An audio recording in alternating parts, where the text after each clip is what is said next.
पहले से ही विभा को कपड़े धोने का बड़ा शौक था। कभी नल के नीचे तो कभी तालाब के पास। अरे मेरी नीली वाली लुंगी नहीं दिख रही है। विभा की अम्मा, कहाँ रखी है लुंगी? अरे वो तो विभा ने परसों ही धोकर रखी थी आपकी अलमारी में, देखो वहीं होगी। वो ना मैंने आज धो दी, मुझे लगा कि गंदी हो गई होगी।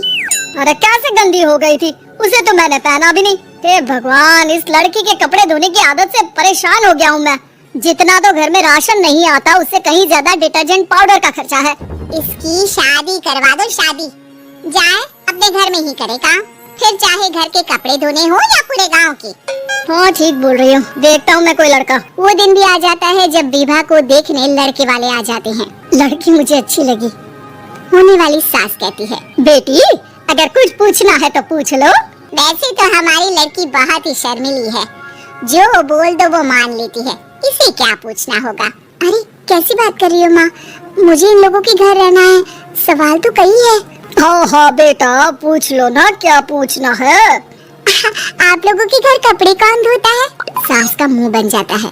देखो, अगर तुम ये कहना चाहती हो कि तुम्हें कपड़े धोने नहीं आते तो सुन लो, कपड़े मैं ही धोती हूँ, लेकिन तुम्हारे आ जाने के बाद मैं रुमाल तक नहीं धोऊंगी। अरे चुप रहना भाग्यवान, बहू बेचारी घर आई नहीं, उसे डराना शुरू कर दिया।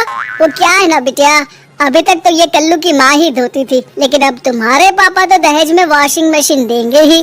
तभी विभा की माँ बोल पड़ती है, सवाल भी पूछा तो क्या, वैसे भाई साहब मशीन की तो फिर भी कपड़े धोने की कैपेसिटी होती है। मतलब जो बिटिया दे रहे हैं ना विभा, इसे कपड़े धोने का बहुत शौक है। ये आप लोगों के क्या आस पड़ोस गांव मोहल्ले सबके कपड़े धो दे और उफ तक ना करे। बाहर देखा नहीं आपने कितने कपड़े सूख रहे हैं, सब हमारी बिटिया ने ही तो धोए हैं। बस भी करो ना माँ, शर्म आ रही इतनी तारीफ सुनकर। और तो और एक दाग निकाल कर दिखाओ तो मान जाओ। हाँ अच्छा अच्छा, माफ करना बेटा, मैंने गलत समझा, हमें तो रिश्ता बहुत पसंद है। और ऐसे जुड़ जाता है रिश्ता कपड़े धोने का शौक रखने वाली विभा का। उसकी शादी हो जाती है कोयला फैक्ट्री में काम करने वाले कल्लू के साथ। शादी के बाद अचानक विभा चिल्लाती हुई सास के पास आती है, सासू माँ, अरे सासू माँ कहाँ है आप?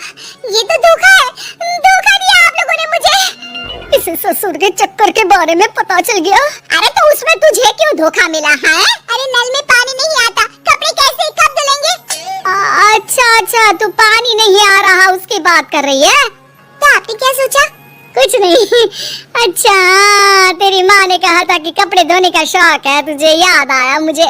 शौक शौक बोलकर कपड़े धोने वाले मेरे जुनून को कम ना आके सासू माँ, कपड़ा धोना मेरा गुरूर है। तभी पति भी वहाँ आ जाता है। अभी अभी मैंने इसे सनी देओल की फिल्म दिखाई है, उसी के डायलॉग मार रही है माँ। अच्छा सुन, साफ साफ बता रही हूँ, पानी सुबह 4 से 6 और शाम को 10 से 12 आता है, समझी? विभा टाइमिंग सुनकर हैरान हो जाती है, ये क्या भूतों का मोहल्ला है? सुबह 4 बजे उठकर कौन कपड़े धोता है? 4 बजे टंकी में पानी जाता है, फिर सारा दिन धोना ना, किसने मना किया? अरे कैसे बात कर रही है, 200 लीटर की टंकी में कितने कपड़े धो लूंगी मैं, सुबह ही उठ जाऊंगी मैं। अब क्या था, विभा सुबह 4 से लेकर रात के 12 बजे तक कपड़े ही धोती रहती। एक रोज सास पड़ोस से निकलकर कहीं जा रही होती है कि साथ वाली कहती है, हाँ कल्लू की माँ, जरा ये बताओ कि 2 साड़ी है, 2 ब्लाउज और एक पेटीकोट और एक नाड़े वाला लंबा कच्छा। हाँ तो? अरे तो क्या, कितना लोगी धुलाई ये बताओ। धोबन दिख रहे हैं हम क्या? हमारे पति सरकारी नौकरी से अभी अभी रिटायर हुए हैं और बेटा सुपरवाइजर है कोयला फैक्ट्री में, धोबन समझ रखा है हमें। हाय रे कल्लू की अम्मा, माफ कर दो, वो तो मोहल्ले में यही सब बता रहे थे कि तुमने बहू को कपड़ा धुलवाने के काम में लगा दिया है। सास को पड़ोसन की बात सुनकर गुस्सा आ जाता है। वो घर पहुंचती है जहाँ घर के बाहर ही इतने सारे कपड़े सूख रहे होते हैं जितने कि किसी धोबन के घर पर। अरे ओ कल्लू की दुल्हन, बाहर निकल। माँ जी यहीं आ जाओ, बाथरूम में चादर धो रहे हैं हम। अरे अभी हम धोते हैं, तुमको बाहर निकलो। ये आस पड़ोस वाले बोल रहे हैं कि हम बहू से कपड़े धुलवा कर उसे कपड़ा धोने वाली बना दिए हैं। अरे छोड़ो ना माँ जी, किन लोगों की बातों में आती हो? आस पास के लोगों का तो काम ही होता है कि वो किसी तरह सास बहू को लड़ा दे। बहू सारे घर के कपड़े धोती है, ये क्या कम है? बोलिए। सास को भी लग जाता है कि वो बहू का ये सनकीपन नहीं छुड़वा सकती, इससे अच्छा है कि खुद ही चुप हो जाए। एक रोज सास और बहू मंदिर जाते हैं, जहाँ सास की साड़ी वहाँ खड़ी भीख मांगने वाले से मिलती है। माँ जी क्या बात है, आपकी साड़ी उस भिखारन से कितनी मिल रही है ना? हाँ हाँ देखो तो, दोनों की साड़ी मिल रही है। क्या बात है कल्लू की अम्मा, तुम खुद को तो अफसर की बीवी बताती हो और ऐसी सिंपल सी प्लेन साड़ी पहनकर घूमती हो। सिंपल और प्लेन नहीं है ये साड़ी। तो क्या सोने के धागे से फूल बने हैं? कुछ भी सासू माँ, कुछ भी।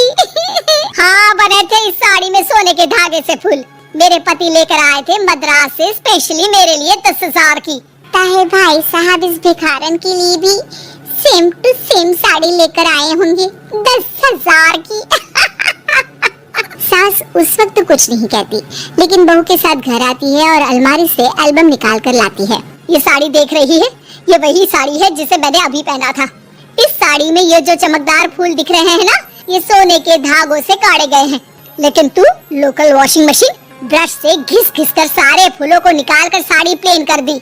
मुझे माफ कर दीजिए सासू माँ। और तो और, जब मैंने तुझे तेरी गलती के लिए कुछ नहीं कहा, लेकिन तूने तो सबके सामने मेरा मजाक ही बना दिया। क्यों? बहू को समझ में आ जाता है कि अब से उसका कपड़े धोना बंद।